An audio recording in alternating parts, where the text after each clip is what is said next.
अगर किसी स्टूडेंट ने बीएड किया है तो वो प्राइमरी के लिए अप्लाई नहीं कर सकता है। मैम पहले तो था, लेकिन अब प्राइमरी से बीएड को बाहर कर पेपर 2 में मैथ साइंस ले लेते हैं, फिर उन्हें बाद में लगता है फेल होने के बाद कि एसएसटी ले लेना चाहिए था। सीटेट के लिए ग्रेजुएशन के मार्क मैटर करते हैं क्या? सर देखो, जब आप सीटेट एग्जाम दे रहे होते हो तब तो मैटर नहीं करता है, क्योंकि सीटेट के सर्टिफिकेट में कोई ये चेक नहीं करेगा। सीटेट पास कर लेते हैं बच्चे और करने के बाद ये डाउट रहता है कि जॉब मिलती है या नहीं मिलती है। अब इसका जवाब जो है ना, वो हाँ भी है और ना भी है। देखा जाए तो हम सब ट्रेंड्स को ही फॉलो कर रहे हैं, चाहे वो इंस्टाग्राम का लेटेस्ट मीम हो कि आजकल मार्केट में क्या चल रहा है, या फिर बॉलीवुड में किस स्टार किड की एंट्री हुई, या फिर क्रिकेट में कौन सा क्रिकेटर नया आया है। तो ऐसे ही अगर मैं टीचिंग एग्जाम्स की बात करूं तो एक बहुत ही फेमस वर्ड है और रादर वायरल वर्ड है जिसका नाम है सीटेट। तो सीटेट एग्ज़ाम के कुछ ऐसे राज हम इस पॉडकास्ट में डिस्कस करेंगे जो ट्रस्ट में आपको कोई नहीं बताने वाला, लेकिन उस राज को या उन राज को डिस्कस करने के लिए मेरा साथ देंगे आज मेरे साथ प्रशांत दुबे सर जी। नमस्कार सर। नमस्कार मैम। तो प्रशांत सर और मैं आज मिलकर के सीटेट एग्ज़ाम के बारे में वो सारी 360 डिग्री वाली बातें करने वाले हैं जो एक स्टूडेंट को, स्पेशली वो अभ्यर्थी जो अभी एक शिक्षक बनना चाहता है, उसे पता होनी चाहिए। तो प्रशांत सर जी। मेरा पहला सवाल आपसे ये है कि आखिरकार क्या है ये सीटेट एग्ज़ाम, और अगर इस सीटेट एग्ज़ाम को स्टूडेंट्स ने पास कर लिया तो क्या ये वैलिड है? आप इसके बारे में थोड़ा सा बताइए। स्टूडेंट्स बहुत बारी मुझे मैसेज करते हैं और ये पूछते जी हैं। बिल्कुल मैम। देखो, सबसे पहले सीटेट तो एक शिक्षक पात्रता परीक्षा है और इसका एक सपना भी होता है। डीएलएड अगर हमने किया है, बीएड किया है, जो भी हमने डिग्री या डिप्लोमा किया है, उसके बाद पहली सीढ़ी अगर बात करते हैं यही होती है। फॉर्म निकलता है, अगर देखा जाए सीटेट साल में 2 बार होता है और मुझे लग रहा है कि 20 लाख प्लस ही फॉर्म रहते हैं, paper first and paper second मिलाकर। बिल्कुल। लेकिन बात ये होती है कि फॉर्म भी भर देते हैं, तैयारी करना कब प्रारंभ करते हैं? जब एग्जाम के बिल्कुल निकटतम आ जाते हैं, 15 दिन बचते हैं, 1 महीना बचता है। ये मेंटलिटी हमने सेट कर ली है। किसी ने कह दिया कि सीटेट 15 दिन में पास हो जाता है, तो मैं मानता हूँ मैम, आज तक मुझे नहीं लगता है 15 दिन में किसी ने सीटेट निकाला होगा। निकाला उसी ने होगा जिसने मेहनत की होगी, पहले वो रिवीजन किया होगा, तो आप निकाल सकते हो। सर कुछ लोग 2 दिन पहले पढ़ के पास होना भी कहते हैं, ये भी वायरल चल रहा है आजकल। लेकिन मैम ये मुझे तो नहीं लगता है कि ये सच है। बिल्कुल। लेकिन मैं ये कहूँगा कि सीटेट अगर पास कर लेते हैं तो जीवन भर आपकी समस्या समाप्त हो जाएगी।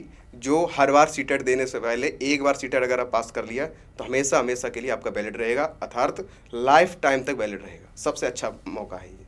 क्या बात है सर। जी निधि मैम, एक हाँ मैं प्रश्न पूछना चाहता हूँ बिल्कुल कि सीटेट पास कर लेते हैं बच्चे जी। और करने के बाद ये डाउट रहता है कि जॉब मिलती है या नहीं मिलती है।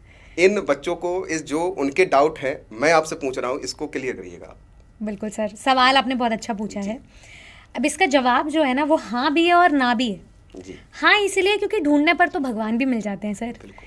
तो ऐसा स्टूडेंट जिसे पता है कि उसने सीटेट पास कर लिया, वो अब क्या करेगा, न्यूज़पेपर, एडवर्टीजमेंट्स और अलग अलग यूट्यूब चैनल से देखेगा कि कौन से ऐसे रीजन्स हैं, कौन से ऐसी वैकेंसीज़ है जहाँ पर सीधी भर्ती वाले फॉर्म्स निकलते हैं। अब सीधी भर्ती जैसे केंद्र विद्यालय संगठन की अगर हम बात करें या एनवीएस की बात करें, तो वहाँ पर रीजनल बेसिस पे कॉन्ट्रैक्चुअल टीचर्स की भर्तियाँ निकलती हैं। वहाँ स्टूडेंट की डायरेक्ट नौकरी लग जाएगी अगर उसके पास वो क्वालिफिकेशन है और सब्जेक्ट नॉलेज है तो। लेकिन अगर कोई स्टूडेंट अपने दिमाग में क्लियर है कि उसे सरकारी शिक्षक बनना है और परमानेंट टीचर लगना है कहीं पे, तो उस स्टूडेंट की सीटेट के बाद नौकरी नहीं लगेगी। सीटेट जैसे कि आपने कहा एक पात्रता परीक्षा है, तो उसको पास करने के बाद वो एलिजिबल हो जाता है आगे जितने भी डायरेक्ट रिक्रूटमेंट के एग्जाम्स होते हैं उनके लिए।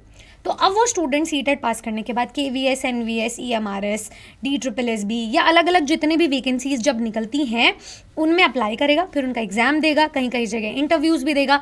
उस प्रोसेस को गो थ्रू करने के बाद ही उसकी नौकरी लगेगी। बहुत लंबा प्रोसेस है, जी लेकिन सर। ये तय है, जॉब मिलनी तय है कि नहीं, क्या है? सर जॉब मिलनी तो तय है स्टूडेंट की, लेकिन अगर किसको? जो मेहनत कर रहा जो हो। मेहनत करेगा। बिल्कुल हाँ, सर। तो सर सीटेट के बाद नौकरी उसी की लगेगी जो मेहनत करेगा, और उसकी नौकरी नहीं भी लगेगी या थोड़े समय बाद लगेगी तो भी मेहनत तो करनी ही है। निष्कर्ष यही निकलता है। अब नेक्स्ट सवाल मेरा आपसे ये है कि सीटेट के लिए बीएलएड की ज़रूरत है, डीएलएड की ज़रूरत है, बीएड की ज़रूरत है, क्या चलेगा सर? मैम बात करते हैं कि अगर सीटेट के लिए, तो सबसे पहले उससे पहले आपका होता है या तो आपने डीएलएड किया हो जो डिप्लोमा है, या आपने बीएड किया हो। ठीक जो है। डीएलएड रहता है 1 to 5th के लिए रहता है, प्राथमिक के लिए रहता है, और उसके अगर 6 to 8 की अगर बात करते हैं तो आपका बीएड चाहिए। ठीक है। तो ये दोनों चीज़ें हमारे पास होनी चाहिए, तभी हम आगे शिक्षक बनने के लिए एक एलिजिबल होते हैं। तो सर अगर किसी स्टूडेंट ने बीएड किया है तो वो प्राइमरी के लिए अप्लाई नहीं कर सकता है? मैम पहले तो था, लेकिन अब सुप्रीम कोर्ट का जब से आदेश आया है, आपने पढ़ा भी होगा, तब से प्राइमरी से बीएड को बाहर कर दिया गया है। बिल्कुल ठीक है सर। अच्छा, अगर किसी स्टूडेंट ने डीएलएड किया है तो क्या वो सीटेट पेपर 2 के लिए अप्लाई नहीं कर सकता? मैम करता तो है, लेकिन वो एलिजिबल अगर देखा जाएगा 1 to 5th के लिए रहता है। अगर लेकिन देने के लिए तो हम दे सकते हैं, बाई चांस सरकार क्या करती है, कुछ अगर बदलाव होगा तो कुछ ना कुछ शायद मौका मिल जाए। लेकिन मेरा तो कहने का मतलब ये 1 to 5th के लिए पेपर फर्स्ट के लिए डीएलएड चाहिए। बिल्कुल सर। और मुझे ऐसा लगता है कि बहुत कम राज्य ही हैं जो डीएलएड के बेसिस पे 6 to 8 पोस्ट पे नौकरी देते हैं। सीटेट के बाद तो और आपको डायरेक्ट रिक्रूटमेंट एग्जाम्स के लिए अप्लाई करना होता है।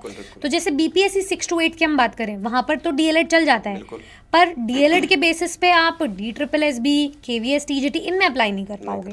तो मैम एक और मैं आपसे प्रश्न पूछूंगा। Okay sir. सीटेट के लिए ग्रेजुएशन के मार्क मैटर करते हैं क्या? यानी स्नातक जो करते हैं हम लोग, वो मैटर करता है सीटेट के लिए, जो नंबर होते हैं उनके? सर देखो, जब आप सीटेट एग्ज़ाम दे रहे होते हो तब तो मैटर नहीं करता है, क्योंकि सीटेट के सर्टिफिकेट में कोई ये चेक नहीं करेगा जी। लेकिन जब आप TGT, PGT, PRT एग्ज़ाम्स के लिए जाते हो, फॉर एग्जांपल DSSS, TGT का आप एग्ज़ाम दे रहे हो, तो वहाँ पर स्पष्ट मेंशन होता है कि आपके सब्जेक्ट में भी 50% से ऊपर मार्क्स आने चाहिए, साथ में एग्रीगेट भी होना चाहिए, मतलब जो आपका सब्जेक्ट कॉम्बिनेशन रहा है या जितने भी सब्जेक्ट्स आपके पर सेमेस्टर रहे थे उसमें भी 50% मार्क्स से ऊपर होनी चाहिए। तो ऐसे हर अलग अलग भर्ती का, अलग अलग एग्ज़ाम का अलग अलग क्राइटेरिया होता है, उस टाइम पे मार्क्स मैटर करते हैं। तो आप ऐसा नहीं कर सकते हो कि आपने सीटेट एग्ज़ाम देते दौरान फॉल्स इन्फॉर्मेशन प्रोवाइड कर दी और उसके बाद आप जब DSSS या किसी भी एग्ज़ाम के लिए अपीयर होने जा रहे हो वहाँ पर आप कोई और डेटा दे दो। तो इसलिए मार्क्स तो मैटर करते हैं, चाहे आप सीटेट एग्ज़ाम दो, चाहे आप सीटेट के बाद एग्ज़ाम दो। तो सर मान लीजिए कि एक कैंडिडेट का सीटेट पास हो गया जी, अब वो नेक्स्ट स्टेप क्या ढूंढेगा कि सीटेट के बाद नौकरी लगेगी या नहीं लगेगी, लगेगी तो कहाँ लगेगी, कितने समय में लगेगी, ये सब आप बता सकते हैं एक बार स्टूडेंट्स को? बिल्कुल।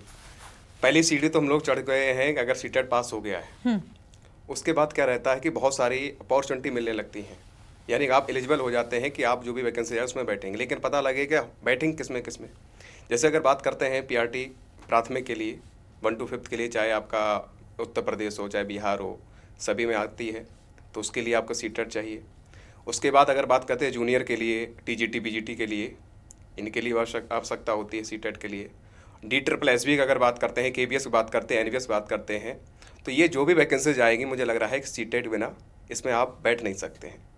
तो ये बहुत सारी अपॉर्चुनिटी हैं, तो मुझे लग रहा है कि सबसे बेस्ट है।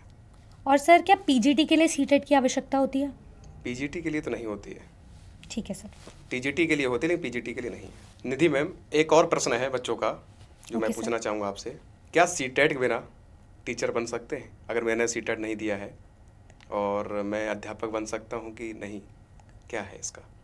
सर वैसे तो कहा जाता है कि सबसे पहली सीढ़ी है ये टीचर बनने की, सीटेट पास करना, लेकिन फिर भी अगर किसी स्टूडेंट का सीटेट क्लियर ही नहीं हो रहा है, उसने बहुत कोशिश करी है और वो सीटेट के बिना टीचर बनना चाहता है, तो मैं उन स्टूडेंट्स को स्पेसिफिकली जवाब देना चाहूँगी कि हाँ, आप टीचर बन सकते हैं। अच्छा, कैसे बन सकते हैं? सर ऐसे बहुत सारे राज्य हैं जहाँ पर सीटेट एग्ज़ाम्स की ज़रूरत ही नहीं होती है। फॉर एग्जाम्पल, अगर आप बिहार में 9वीं 10वीं या 11वीं 12वीं वर्ग के टीचर बनना चाहते हैं तो वहाँ आपको सीटेट एग्ज़ाम देने की ज़रूरत नहीं है, वहाँ पर उनका बिहार स्टेट एग्ज़ाम होता है। ऐसे ही और बहुत सारे राज्य हैं, जैसे कि मध्य प्रदेश हो गया, राजस्थान अपना रीट का एग्ज़ाम कंडक्ट करवाता है। तो ऐसे बहुत सारे एग्ज़ाम्स हैं जहाँ पर सीटेट की ज़रूरत नहीं होती है। इनफैक्ट बिहार में भी जो प्राथमिक और उच्च प्राथमिक लेवल है, मान लो किसी ने सीटेट नहीं दिया, बिहार टेट दिया था, तो वहाँ पे एलिजिबल है। अच्छा। लेकिन अगर कोई स्टूडेंट केंद्रीय शिक्षक भर्ती का हिस्सा बनना चाहता है, केंद्र स्तर पर नौकरी लेना चाहता है, KVS, NVS, EMRS में, या दिल्ली का शिक्षक बनना चाहता है, वहाँ वो सीटेट के बिना टीचर नहीं बन सकता है। अच्छा, स्टेट में जो आता है उसमें वैलिड है, सीटेट बिना भी दे सकते। जो शिक्षक पात्रता परीक्षा है जैसे स्टेट लेवल की भी होती है तो वहाँ पर चल जाएगा। Yes sir. लेकिन सीटेट सेंटर अगर बात करते जो भी है उसमें सीटेट जरूरी है। Yes sir. और इसमें भी सर देखो हर राज्य के अलग अलग नॉर्म्स हैं। जैसे हरियाणा में अगर हम बात करें तो उनका HTET होता है अलग से, सीटेट वो नहीं लेते हैं। तो हर राज्य जब वो अपना आवेदन जारी करता है तो वो अपने नियमों को भी दर्ज करता है कि कहाँ सीटेट की आवश्यकता है, कहाँ नहीं है। जैसे अभी हाल फिलहाल में जो हमारी वैकेंसी निकली है UP LT ग्रेड की, वहाँ पर भी सीटेट की जरूरत नहीं थी। तो ऐसे बहुत सारे एग्जाम्स हैं। स्टूडेंट्स को यही बार बार मैं रिमाइंडर देती हूँ कि आप हमेशा चैनल के साथ जुड़े रहें, ताकि सीटेट की ज़रूरत कहाँ पड़ती है, कहाँ नहीं पड़ती है, सीटेट के बाद क्या होगा, वो सारे रास्ते उनके अपने आप क्लियर होते रहेंगे अगर वो रेगुलरली वीडियोस को देखते रहेंगे तो। मुझे लग रहा है कि आज यही मेरा उद्देश्य भी है हम और आपका, बिल्कुल कि सर। बच्चे तक पहुंचाना, जो इनके डाउट हैं हमें लग रहा है आज सारी चीज़ें क्लियर हो जाएंगी। यस सर, बिल्कुल। तो जैसे कि सर आपने थोड़ी देर पहले बताया कि सीटेट एग्जाम को ना स्टूडेंट्स एक ट्रायल एग्जाम की तरह लेते हैं, बिल्कुल। कि अभी तो फर्स्ट अटेम्प्ट चल रहा है, या 2 दिन पहले 15 दिन पहले पढ़ के पास हो जाएंगे। जी। अब स्टूडेंट को पास होने के लिए कितनी मुशक्कत करनी पड़ेगी? मतलब 150 नंबर का पेपर है, कितने मार्क्स पे एक स्टूडेंट पास होता है?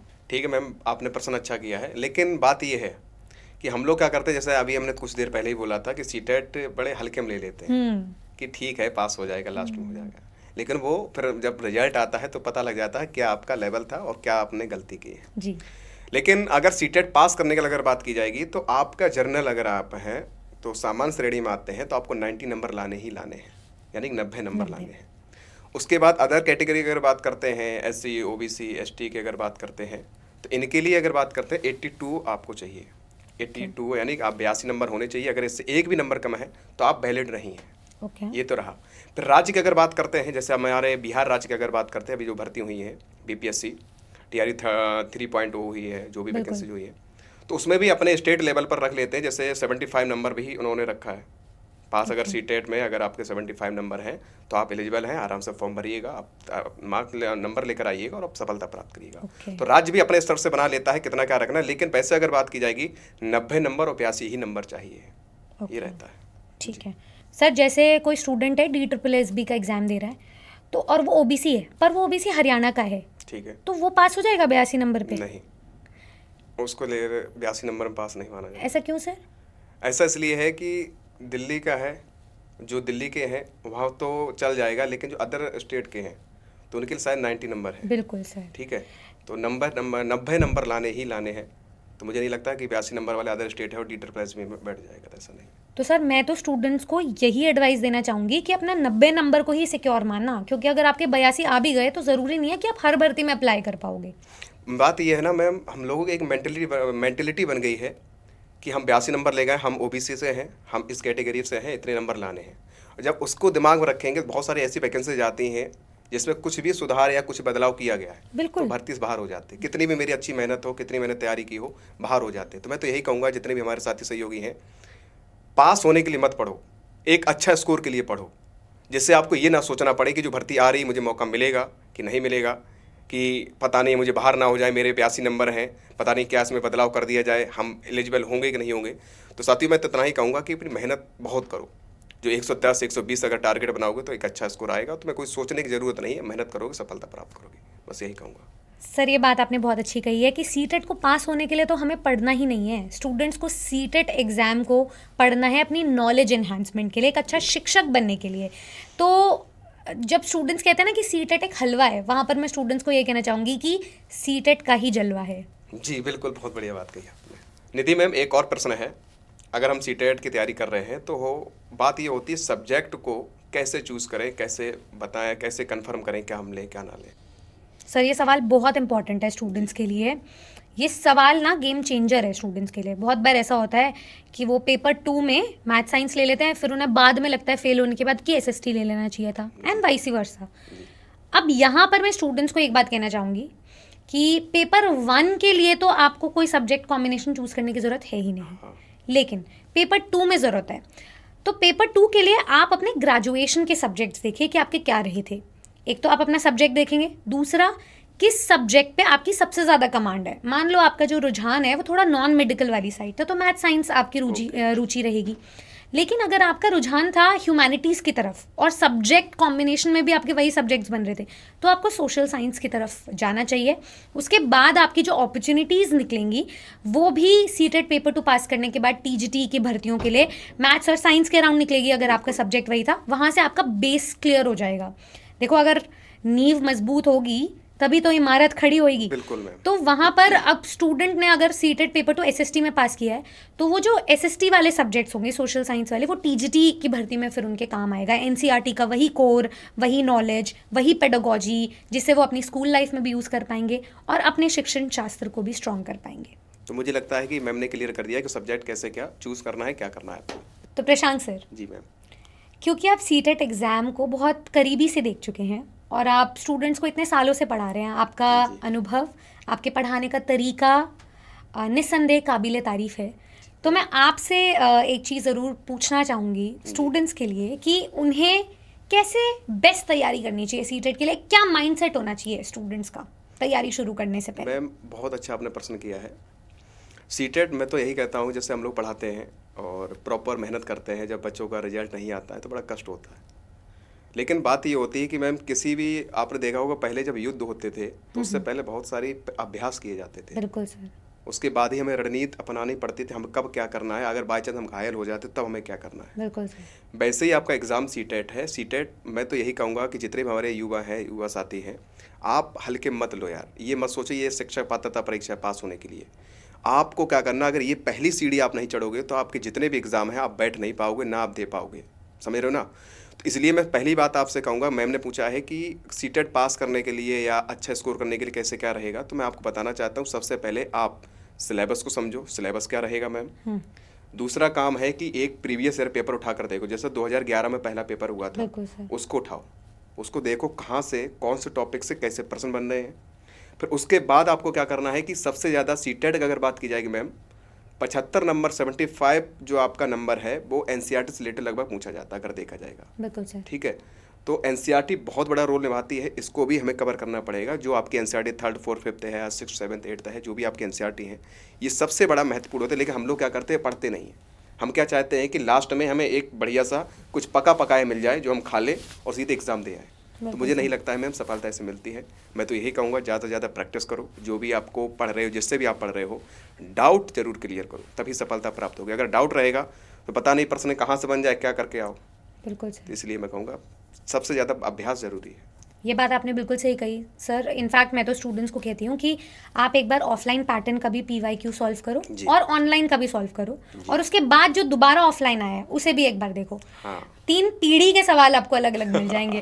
जैसे अभी लास्ट की अगर बात की जाएगी, अभी जो पेपर हुआ था रिसेंटली, अगर दिसंबर में 14 और 15, तो उसमें पेपर थोड़ा पैटर्न घुमाया गया बिल्कुल सर। है ना। तो ये सारी चीज़ें हैं, तो निधि मैम है, हम पूरे सभी लोग हैं, तो आपको अपनी मंजिल तक पहुंचाएंगे। बहुत सारे प्रयास भी किए हैं हमने, बहुत सारी चीज़ें भी बनाई हैं, मज़ा आएगा आपको। सर मुझे बहुत अच्छे से याद है 2022 में जब मैंने अरर 24/7 ज्वाइन किया था, उस टाइम पे जब सीटेट का एग्जाम था, ऑनलाइन चल रहे थे, ठीक है। मल्टीपल शिफ्ट्स में एग्जाम थे। जी। पेडागोजी के सवाल वही जीन पे आज CDP में भी आ रहे हैं, इंग्लिश में भी आ रहे हैं, हिंदी में भी आ रहे हैं, EVS में भी आ रहे हैं, वही रेपिटेटिव क्वेश्चंस आ रहे हैं। जी। सवालों के जवाब देना इतना आसान हो गया था, स्टूडेंट्स का क्वालिफाई करना इतना आसान हो गया था। पर जैसे ही पेपर ऑफलाइन में कन्वर्ट हुआ, नंबर ऑफ शिफ्ट्स कम हुई, वहाँ पर हर सब्जेक्ट की पेडागोजी बदल गई। हाँ बिल्कुल। सर हमारी नई शिक्षा नीति बदल रही है हर साल, हर साइकिल में, तो क्यों ना स्टूडेंट्स को अपनी तैयारी करने का तरीका भी बदल लेना चाहिए। मुझे लगता है अब समय आ गया है। बिल्कुल। निधि मैम एक और प्रश्न पूछूंगा कि सीटेट जो है दिसंबर में अगर देखा जाए 2025 का 8 फरवरी 2026 एग्ज़ाम है। बिल्कुल सर। लेकिन इसको देखते हुए क्या ये लास्ट एग्ज़ाम है, क्या प्रक्रिया ही, बच्चे परेशान से हो रहे हैं, मैसेज भी कर रहे हैं क्या करें सर, अब तो हमें समय नहीं मिल रहा है, हम पढ़ें कैसे, क्या करें, सफलता मिली अगर फेल हो गए तो क्या आगे होगा, क्या ऐसा ही होगा। तो इसको लेकर अगर आप क्लियर कर सके तो बेस्ट रहेगा। सर पहली बात तो वो स्टूडेंट्स पूछ ही क्यों रहे हैं कि इसके बाद क्या होगा, इसके बाद का तो सवाल स्टूडेंट्स के जहन में आना ही नहीं चाहिए। लेकिन हमारे अंदर कॉन्फिडेंस डाउन है ना। आपने देखा भी हो, हम लोग क्लास देते तो कमेंट ये आते रहते हैं, बिल्कुल, क्या सर ये लास्ट है, सर अब क्या होगा। बिल्कुल तो ये सर। सारी चीजें हैं, तो इसीलिए मैंने ये प्रश्न हमने नहीं किया, ये बच्चों का प्रश्न है जो हमने आपसे कवर नहीं, करने का सवाल प्रयास बहुत किया। अच्छा है स्टूडेंट्स का और बहुत फनी भी है, पर मैं फिर भी बताना चाहूँगी कि जैसे कि अभी हमने डिस्कस किया कि नई शिक्षा नीति बदल रही है, ITEP के कोर्सेज आ रहे हैं, तो इसके बाद सीटेट का जो एग्ज़ाम है ना वो 4 स्तर में देखने को मिलेगा, 4 लेवल्स होंगे। तो पहला प्राइमरी है, फिर अपर प्राइमरी है, फिर आपको माध्यमिक स्तर और उच्च माध्यमिक स्तर, ऐसे 4 लेवल्स पे एग्जाम देखने को मिलेगा। जैसे BPSC अपना एग्जाम कंडक्ट करवाता है, वैसे ही टेट लेवल पे 4 स्तर हो जाएंगे। तो इस पैटर्न से पेपर 1 और पेपर 2 क्वालिफाई करने वाला एग्जाम, तो ये आखिरी एग्जाम होगा, ऐसा हमारा मानना है, और ये बात सत्य वचन भी है कहीं ना और कहीं। हो भी सकता है इस बार मौका भी मिल जाए, नेक्स्ट और मिल जाए, हो सकता है नेक्स्ट में नेक्स्ट हो जाए, लेकिन ये तो तय है, बदलाव तो तय है। बदलाव तो तय है, क्योंकि बहुत समय से ये बदलाव की बातें चल रही है। दूसरी चीज़ ये सर, अभी आप देखिए कि 2024 में पिछले साल एज सच हमारे पास कोई भर्ती नहीं थी, लेकिन 2025 के शुरुआत से ही हमारे पास अपॉर्चुनिटीज़ पे अपॉर्चुनिटीज़ आ गई। मैं आपको बताती हूँ, शुरुआत करते हैं आरआरबी रेलवेज की भर्ती से, फिर उसके बाद हमें देखने को मिली यूपी एलटी की भर्ती, फिर यूपी जीआईसी की भर्ती, आरपीएससी ग्रेड 1 की भर्ती, आरपीएससी ग्रेड 2 की भर्ती, ईएमआरएस की भर्ती, DSSB, पीआरटी, टीजीटी, पीजीटी की भर्ती। इतनी सारी भर्ती देखने को मिली है, पर अब भी बहुत सारे एग्जाम्स बाकी हैं, जैसे कि केवीएस, एनवीएस, ईएमआरएस का थर्ड फेज, DSSB की नई भर्ती, यूपी टीजीटी पीजीटी की नई भर्ती, और ये यूपी पीआरटी भी है। पीआरटी भी है। मुझे लग रहा है 78,000 प्लस आनी चाहिए। बिल्कुल सर। तो इतनी सारी अभी भर्ती है, वो स्टूडेंट्स को ज़रूर ग्रैब करनी चाहिए। अगर वो इस पैटर्न से एग्ज़ाम को पास नहीं कर पाए तो आप खुद सोचो कि नए पैटर्न को अकोमोडेट करने में, नए पैटर्न के अनुसार पास होने में वो कितना समय लगा देंगे। ऐसे बहुत सारे स्टूडेंट्स हैं जो ओवर एज होने की कगार पर हैं, जिनका अभी जो एग्ज़ाम दे रहे हैं वो भी आखिरी एग्ज़ाम हो सकता है। जो आने वाली भर्ती होगी 2026, वो उनके लिए एक आखिरी मौका हो सकता है। ऐसे हमारे बहुत सारे स्टूडेंट्स हैं, होम मेकर्स हैं, जो खाना बनाते बनाते हमारी क्लासेस ले रहे होते हैं। सोचो उन्हें ज़िंदगी अगला चांस देगी इस सीटेट के बाद? मुझे तो नहीं लग रहा है। तो मैं तो यही कहूँगी स्टूडेंट्स को कि कल का कोई भरोसा नहीं है। अभी जो सीटेट एग्ज़ाम आया है आपके लिए दरवाजे पे दस्तखत दे के, ये आपके लिए अवसर है, और ये आखिरी अवसर हो सकता है बहुतों के लिए। ज़रूर इसे ग्रैब करें, ज़रूर इसकी तैयारी करें, क्योंकि उसके बाद जो उनके दरवाजे खुलेंगे अपॉर्चुनिटीज़ के, वो ज़रूर उन्हें 2026 में शिक्षक बना कर ही छोड़ेंगे। तो मैम ने बोली दिया ही, आखिरी आपके लिए सीटेट एक तरीके से है, और अगर इस सीटेट से अगर आप चूक गए तो जो आपकी जो मैम ने वैकेंसीज बताई हैं, तो उसमें से आप ये सोच लो, ये भर्ती होने के बाद आपको समझ सकते हो मैम क्या समस्याएं होती हैं। भर्ती कब तक आए, कब तक इंतजार करना पड़े, कोई पता नहीं, कुछ नहीं ठीक पता है। है। तो इसलिए मेहनत करना है, प्रयास करना है, सफलता प्राप्त करनी है। अच्छा प्रशांत सर, जी मेरा मैम। एक और सवाल है आपसे। बिल्कुल बिल्कुल पूछिए। ये वो सवाल है जो स्टूडेंट्स के जहन में रहता ही है हमेशा, जी। और वो भी इनके लिए आर और पार वाला सवाल है। मैं बस आपसे ये पूछना चाहती हूँ, आज की डेट में सीटेट एग्जाम पैटर्न को समझते हुए जी, आप लैंग्वेज 1 और लैंग्वेज 2 कौन सी चूज करते हो और क्यों? वैसे तो मैं मैम बात करूं, अगर मैं फर्स्ट लैंग्वेज हिंदी ही लेता। सर वो तो मुझे पता है। ठीक है। लैंग्वेज 2 बताओ। लेकिन लैंग्वेज 2 अब अगर वर्तमान की अगर बात की जाएगी तो मैं इंग्लिश सेलेक्ट अरे सर, ये तो आपने स्क्रिप्ट बदल दी। लेकिन नहीं, उससे पहले मैं संस्कृत ही लेता। संस्कृत लेते हैं? कारण क्यों क्या सर? है सुनिए मैम। वैसे हिंदी ऐसा रहता है कि हिंदी और संस्कृत का थोड़ा सा एक दूसरे से लगाव है, और बहुत सारी चीज़ें क्लियर हो जाती मिलती हैं। जुलती ये हैं। मेंटेलिटी हम लोगों ने बना ली है, हम अपनी बता रहे हैं। लेकिन मुझे लग रहा है कि जब संस्कृत सामने पड़ती है तो समझ नहीं आता, इतने बड़े बड़े सेंटेंस होते हैं उसके, तो समझ नहीं आता क्या रहेगा इसका आंसर। तो मोस्टली मैंने देखा भी है, मैंने बहुत प्रत्यक्ष देखा है, 30 नंबर का आपका ओवरऑल अगर देखा जाए संस्कृत आती है तो उसमें 10 नंबर 5 नंबर ऐसे ही आते हैं। मैंने बहुत सारे बच्चों को मार्कशीट देखी, मेरे पास पड़ी भी हुई है। ओके तो लेकिन अब मुझे लग रहा है कि इंग्लिश बेस्ट रहेगी। सर, आप मेरे डर से बोल रहे हो ये, क्योंकि मैं इंग्लिश की टीचर मैम हूँ। वो बात नहीं है, ये तो बच्चों के लिए है। और मैं यही कहूँगा, जैसे आपके कुछ ऐसे स्टूडेंट्स हैं, मैंने खुद देखा है, बहुत अच्छा स्कोर किया है, और उन्हें मतलब यूपी से मैं आता हूँ तो मुझे पता है कुछ बच्चे ऐसे जो आपसे पढ़े हैं, हमारे जानने वाले हैं। तो जब उनकी थोड़ी इंग्लिश वीक थी तो आपकी क्लास से देखी सारी चीज़ें, सिलेबस पूरा कंप्लीट किया है। नहीं, ये मुंह देखी बात नहीं कर रहा हूँ, मैं सच बोल रहा हूँ। तो उनका ठीक हुआ है, और जब से मैंने ज्वाइन किया अड्डा और आपके सभी साथ में मिलकर कार्य कर रहे हैं, तो मेरा भी थोड़ा इंग्लिश ठीक हो रहा है। ठीक है, तो ये सारी चीज़ें, तो मैं तो यही कहूँगा कि इंग्लिश पर ज़्यादा जोर दो। हिंदी को दे ही रहे हो तो ठीक है, लेकिन इंग्लिश अगर आपको अच्छा स्कोर करना है, और अगर निधि मैम क्लास ले रही है तो मज़ा बहुत आएगा और सीखने को बहुत मिलेगा। देखो, मैंने सर को कोई पैसे नहीं दिए ये बोलने के, ये सर का अपना कहना और मानना है। नहीं क्यों नहीं, सर? ये रियल है और बच्चे भी जानते हैं, ये तो बात मैं जानता हूँ। निधि मैम, आपने एक प्रश्न हमसे पूछ ही लिया है, लेकिन अब मैं भी आपसे एक प्रश्न पूछूंगा। पूछिए सर। पूछना ये चाहता कि अगर आप सीटेट एग्जाम देती तो आप कौन सी सिलेक्ट करती लैंग्वेज? लैंग्वेज? जी सर देखो, मैं लैंग्वेज 1 इंग्लिश सिलेक्ट करती। बिल्कुल। इसका जवाब बहुत स्पष्ट है और कारण भी स्पष्ट है कि मैं इंग्लिश पढ़ा रही हूँ। पर मान के देखते हैं कि मैं आज की डेट में इंग्लिश की टीचर नहीं होती, ठीक है, तब उस केस में मेरी मातृभाषा हिंदी है तो मैं लैंग्वेज 1 को हिंदी में चूज करती, मतलब लैंग्वेज 1 में हिंदी को चूज करती, अगर मैं इंग्लिश नहीं पढ़ा रही होती तो। जी। अब सवाल आ जाता है कि लैंग्वेज 2 में क्या चूज करती मैं। इतनी सारी भाषाएं हैं जो सीटेट एग्जाम में ऑप्शंस प्रोवाइड होते हैं, तो मुझे इंग्लिश पता नहीं आती भी है या नहीं आती है, बहुत सारे ऑप्शंस हैं। अब यहाँ पर देखते हैं कि मैं क्या चीज़ सोचती हूँ, और मैं स्टूडेंट्स को भी कन्वे करूँगी। सीटेट का पूरा पेपर बाइलिंगुअल होता है। बिल्कुल। सीडीपी आप हिंदी और इंग्लिश में पढ़ते हो, ईवीएस भी हिंदी इंग्लिश में होती है, मैथ्स भी हिंदी इंग्लिश में होती है, साइंस भी, सोशल साइंस भी। तो मैं स्टूडेंट्स को यही रेकमेंड करती हूँ कि आज अगर मैं टीचर नहीं होती और मुझे सीटेट एग्जाम देना होता तो मैं लैंग्वेज 2 को भी इंग्लिश या हिंदी में से एक चूज़ करती। मैंने लैंग्वेज 1 में हिंदी चूज़ कर लिया तो लैंग्वेज 2 मेरी इंग्लिश बचती। क्यों? मेरा समय बचता सर। जब मैं पेपर अटेम्प्ट करती तो जब मुझे पता है मेरा सेकंड थॉट इंग्लिश या हिंदी में ही काम कर रहा है बाकी सारे सब्जेक्ट्स में, तो मैं भाषा भी वही चूज़ करती ताकि मेरा समय बचे, वहाँ पे मेरी निरंतरता बढ़े और मैं कम से कम समय में एक क्वेश्चन पर बैठूँ और उसे सॉल्व करूँ। दूसरी चीज़ ये सर, सिर्फ सीटेट पास करने से तो कुछ होता नहीं है। सीटेट के बाद वाली अपॉर्चुनिटीज़ में कौन सी भाषाएं मेरे काम आएंगी, कौन सी भाषाएं मुझे जल्द से जल्द शिक्षक बनाएंगी, मैं उस पर भी फोकस करती। फॉर एग्जाम्पल DSSB एग्जाम में जो आपका पेपर 1 होता है, PRT, TGT या PGT किसी के लिए भी, तो पेपर 1 में जनरल इंग्लिश और जनरल हिंदी कंपलसरी होती है, तो मैं इन्हीं भाषाओं में से कुछ चूज़ करती। NVS और EMRS में जो लैंग्वेज कॉम्पिटेंसी टेस्ट होता है वहाँ पर भी 10 नंबर की इंग्लिश और 10 नंबर की हिंदी कंपलसरी होती है, तो मैं उसी में से ही चूज़ करती।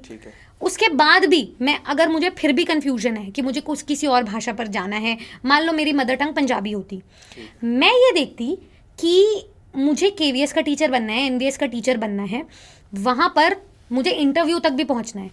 इंटरव्यू के टाइम पर पैनल पर हमेशा एक पर्सनालिटी डेवलपमेंट का टीचर बैठा होता है जो हमारी पूरी पर्सनालिटी देखता है, वर्बल, नॉन वर्बल, सब कुछ। मेरा इंट्रोडक्शन कैसा है, अगर मेरा इंट्रोडक्शन इंग्लिश में है तो मुझे एज मिलता, तो मैं तो इंग्लिश पर शुरू से ही काम करना वाजिब समझती, वैलिड समझती। तो मुझे लगता है कि इंग्लिश मेरे लिए एक अच्छा स्कोप लेकर आता। इनफैक्ट अगर मैं KVS की टीचर बन भी जाती और मेरी कहीं पंजाब में नौकरी लग जाती, साउथ इंडिया में नौकरी लग जाती, कहीं पे भी जहाँ पर मैं उनकी लोकल लैंग्वेज नहीं समझती, तो वहाँ मेरे क्या काम आता, इंग्लिश या हिंदी। तो वही बाइलिंगुअलिज्म को फॉलो करके ये 2 भाषाएं ऐसी है जिस पर मुझे कमांड भी बनाना है और जो मेरे आगे फ्यूचर प्रॉस्पेक्ट्स के लिए यूजफुल भी होगी, तो मैं तो इन्हीं दोनों भाषाओं में से चूज़ करती सर। हाँ, तो ये इनका जो समस्या थी वो सॉल्व हो गई। और लेकिन मैं भी यही कहूँगा कि अगर हो सके, दिमाग में अगर आ रहा हो तो इंग्लिश की तरफ बढ़ना, बहुत कुछ सीखने को मिलेगा, मज़ा आएगा और मज़ा आने के साथ साथ बहुत सारी चीज़ें सीख जाओगे आप लोग, यही कहूँगा मैं। बिल्कुल। तो चलिए, ये पूरी सीटेट का जो भी अगर देखा जाए, जो भी आपके डाउट्स थे, आज हमने डाउट्स क्लियर किए हैं और बहुत सारी चीज़ें हम और मैम ने, निधि मैम ने क्लियर कर दिया है कि आपको जो सीटेट के बाद क्या क्या अपॉर्चुनिटी मिलती हैं, सीटेट पास होना कितने अंक से, ये सारी चीज़ें मैंने एक एक पॉइंट क्लियर किया है। तो मैं तो यही कहूँगा कि जो भी साथी हैं, अगर नहीं देख पाए हैं, अगर आपके फिर भी डाउट अगर आ रहा है, अगर आपका रह गया हो, तो आप कमेंट भी कर सकते हो। वैसे मुझे नहीं लग रहा है कि मैम किसी प्रकार कोई डाउट रहा हो, ठीक है। तो ऐसे ही बने रहिएगा अड्डा 24/7 पर और ऐसे ही खुश रहो, प्रसन्न रहो, मेहनत करते रहो, आगे बढ़ते रहो। आज के इतना ही, जय Hind. Thank you so much sir. Ji.